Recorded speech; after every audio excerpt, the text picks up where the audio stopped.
Hello दोस्तों, मैं आज आपको इस वीडियो में इनपुट टैक्स क्रेडिट जीएसटी में क्लेम करने के लिए क्या क्या कंडीशंस है वो फुलफिल करनी होगी ताकि आप एलिजिबल हो इनपुट टैक्स क्रेडिट के लिए। तो आइए स्टार्ट करते हैं, समझते हैं क्या क्या कंडीशंस है एंड क्या क्या डॉक्यूमेंट्स आपको रखने होंगे for input tax credit under GST. Okay,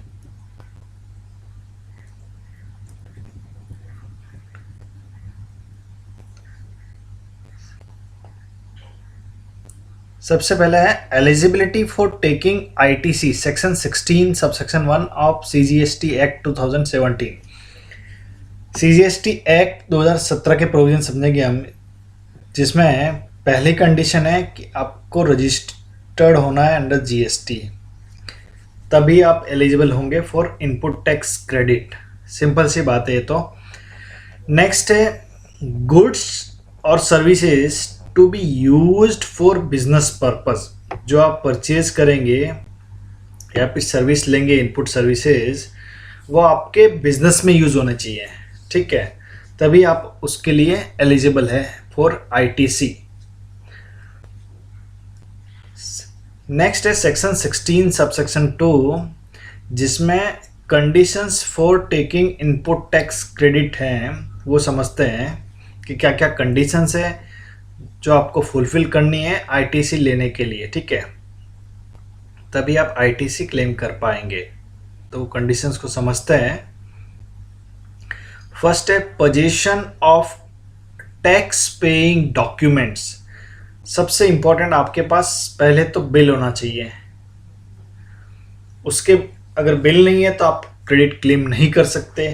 means आपके पास प्रॉपर टैक्स ऑन इनवॉइस होना चाहिए, ठीक है, तभी आप आईटीसी क्लेम कर पाएंगे। Section 16(2)(a) read with rule 36। तो आपके पास tax paying documents means tax invoice होना चाहिए। दूसरी कंडीशन है detail of invoices debit notes uploaded by the supplier in his GSTR1 और using IFF invoice furnishing facility and details communicated in form GSTR2B। दूसरी condition, वह आपके GSTR2B जो आपका मंथली या क्वार्टरली जैसा आपका फ्रीक्वेंसी है वैसे जनरेट होता है, तो आपके GSTR2B में वो इनवॉइस दिखना चाहिए, ठीक है, तभी आप वह आईटीसी क्लेम कर पाएंगे। Section 16(2)(a) read with rule 36(4). Next है receipt of the goods and और सर्विसेज। एक्चुअली आपको वो गुड्स या सर्विसेज रिसिप्ट हो जाना चाहिए, तभी आप एलिजिबल होंगे फॉर आईटीसी।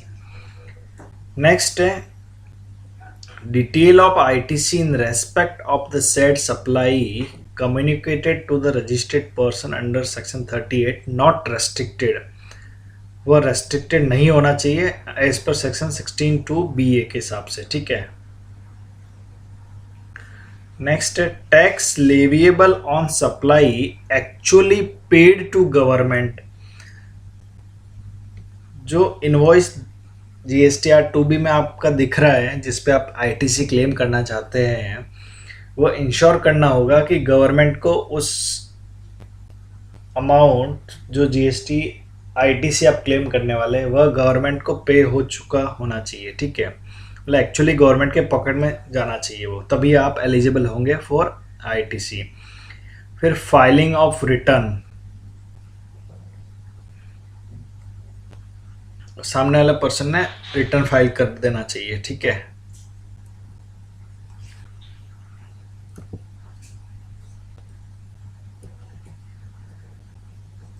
नेक्स्ट है availment of self assessed ITC. आपको सेल्फ असेसमेंट के बेसिस पे क्लेम करना होगा, ठीक है, सेक्शन 41 के हिसाब से। नेक्स्ट है reversal of ITC in case of non payment of tax by the supplier and reavailment thereof, section 41 read with rule 37(a). अगर सामने वाले पर्सन ने, सप्लायर ने GSTR 1 में तो इनवॉइस दिखा दिया है, लेकिन वह अगर GSTR 3 भी फाइल नहीं करता है before the end of September month of next year, suppose उनका इनवॉइस है फाइनेंशियल ईयर 22-23 का सप्लायर का, जिस पे आप ITC क्रेडिट क्लेम करना चाहते हैं, तो आपको देखना होगा कि सामने वाले सप्लायर ने GSTR 1 में दिखाना चाहिए, तभी आपके GSTR 2 भी में शो होगा, ठीक है। एंड उसके बाद वो पीरियड का सामने वाले सप्लायर को GSTR 3 भी रिटर्न भी फाइल करना होगा। कब तक फाइल करना होगा, उसका मैक्सिमम टाइम लिमिट दिया है, फाइनेंशियल ईयर 22-23 का है, तो वो सितंबर 2023 के एंड से पहले पहले फाइल हो जाना चाहिए। मींस वो फाइल होगा तो गवर्नमेंट को पेमेंट होगा टैक्स का, ठीक है, तब आप एलिजिबल होंगे वो ITC के लिए, ठीक है। अगर सपोज वो फाइल नहीं करता है GSTR 3 भी एंड पेमेंट नहीं होता है गवर्नमेंट को, तो आपको जो ITC क्लेम किया है आपने, वह आपको रिवर्स करना होगा बिफोर 30 नवंबर, ठीक है। तो उसका टाइमलाइन दिया है 30 नवंबर तक आप विदाउट इंटरेस्ट रिवर्स करना होगा, ठीक है। अदरवाइज आपको इंटरेस्ट के साथ रिवर्स करना होगा अगर आप 30 नवंबर तक रिवर्स नहीं करते हैं, ठीक है। नेक्स्ट है रीअवेलमेंट ऑफ रिवर्स्ड ITC। जब रूल 37A के हिसाब से आप रिवर्स कर लेते हैं, अभी क्वेश्चन है कि आपको पता कैसे चलेगा कि वो उसने GSTR 3 भी फाइल किया है नहीं किया है। तो सिंपली आपको आपकी रजिस्टर्ड मेल ID पे मेल आएगा वो डिटेल का, रूल 37A के हिसाब से जो रिवर्स करना है ITC, तो वो मेल के हिसाब से आपको रिवर्स करना है। एंड जब वो GSTR 3 भी फाइल कर देगा सामने वाला सप्लायर, तो आप उस ITC को रीअवेल कर सकते हैं, ठीक है। नेक्स्ट है गुड्स रिसीव्ड इन लॉट्स। जब आपका गुड्स लॉट्स में रिसीव होता है तब आप ITC तभी क्लेम कर पाएंगे जब आपका रिसिप्ट ऑफ लास्ट लॉट, ठीक है, as per first provision to section 16(2), ठीक है।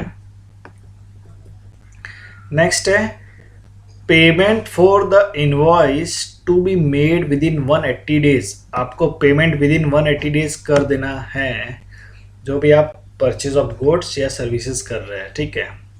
Second provision to section 16(2) read with rule 37। तो 180 डेज के अंदर अंदर पेमेंट हो जाना चाहिए इनवॉइस का, तभी आप एलिजिबल रहेंगे। अदरवाइज आपको वो ITC रिवर्स करना होगा एंड जब आप एक्चुअल पेमेंट कर देंगे तब आप वापस से इसको रिक्लेम कर पाएंगे।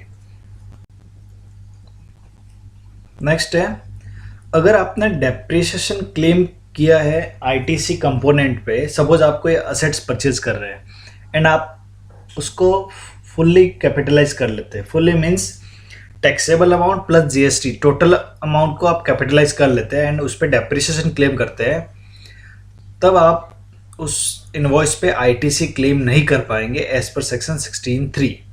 मीन्स आइदर आप या तो उस पर डेप्रिसिएशन क्लेम कर पाएंगे GST कंपोनेंट पे, या फिर आप उसका इनपुट टैक्स क्रेडिट क्लेम कर पाएंगे, ठीक है।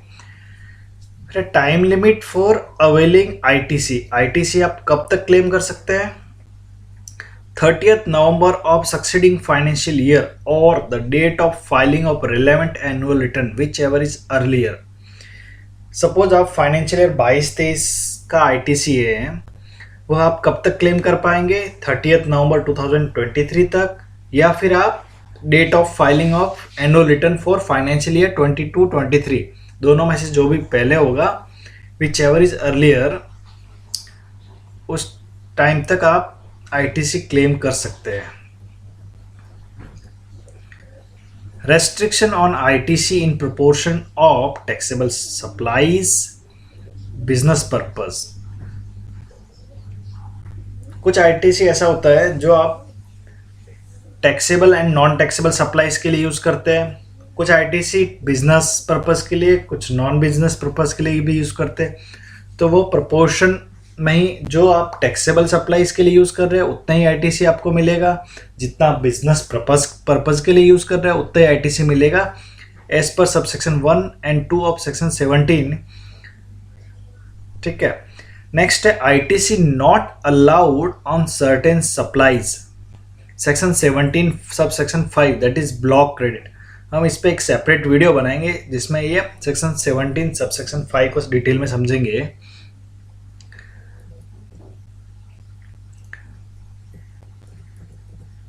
तो ये बेसिक कंडीशंस है आईटीसी क्लेम करने के लिए।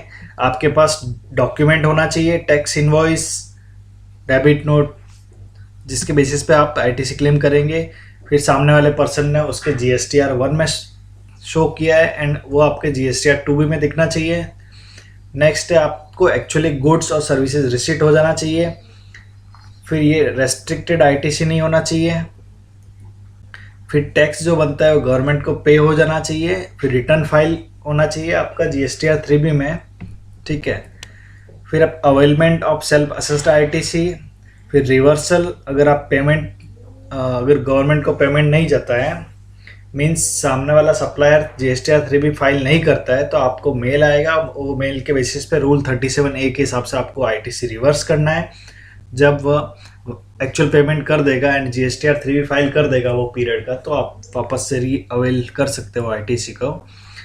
गुड्स रिसीव्ड इन लॉट्स है, तो आपका जब लास्ट लॉट रिसीव होगा तब आप आईटीसी क्लेम कर पाएंगे।